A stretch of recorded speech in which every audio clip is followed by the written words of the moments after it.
তো সেদিন ছিল একটা নাতি বাবুর অন্নপ্রাশন, মানে আমার একটা বোনজির ছেলের।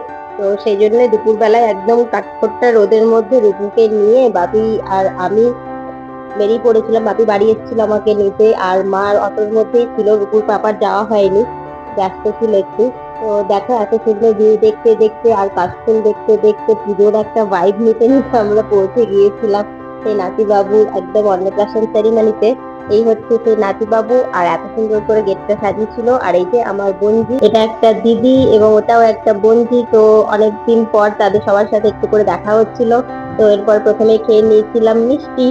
আর দেখো, গরমের মধ্যে বাবু একদম কান্নাকাটি করে, দেখে এত কষ্ট হচ্ছিল। আসলে এই দিন এমনিতেই বাচ্চারা খুব কান্নাকাটি করে, লোকজন, তারপরে নতুন জামা কাপড়, তার মধ্যে এত বীভৎস গরম ছিল। যাই হোক, ওখানে ব্রোর খাওয়া হয়ে গেলে, আসলে আমি আমার নাতিকে ব্রো বলে ডাকি, তো আমরা চলে আসি খেতে। এখানে ওকে আগেই খাইয়ে দিয়েছিলাম। তো ওকে খাইয়ে দেওয়ার পরে আমি মা বাপি তিনজনেই বসে পড়ি, কারণ দুপুর বেলায় গরমে আর ভালো লাগছিল না।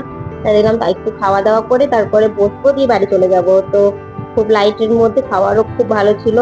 তো খাওয়া দাওয়া করেই আমরা চলে আসি বাড়ির উদ্দেশ্যে। দেখা হচ্ছে নেক্সট কোনো ব্লগে। ততক্ষণ তোমরা আমার চ্যানেলটাকে সাবস্ক্রাইব করে দিও আর পাশে থাকা বেল আইকনটা প্রেস করে দিও।